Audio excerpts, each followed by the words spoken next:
Hello guys, in today's video, I'll show you how you can easily restore your sound settings in Google Chrome.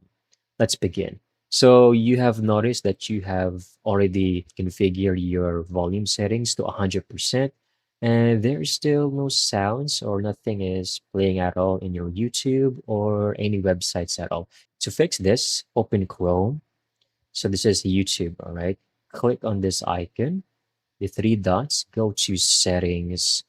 On the left panel, go to privacy and security, site settings, scroll down under content section, click on additional content settings.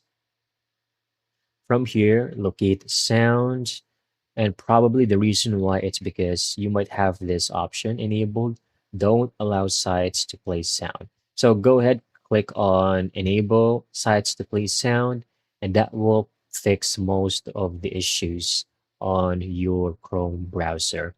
If not, you can click, for example, I'm going to open up any video. Just make sure you did not mute the sound button over here. Click on it to unmute. Or for example, over here, this is my YouTube tab.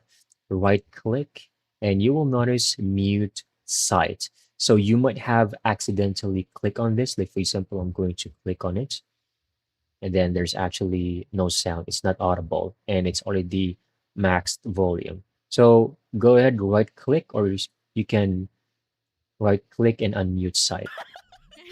And there you go. It is now audible. That's it. That's how you can easily get this done. Thank you so much for watching. I hope you found this video very helpful.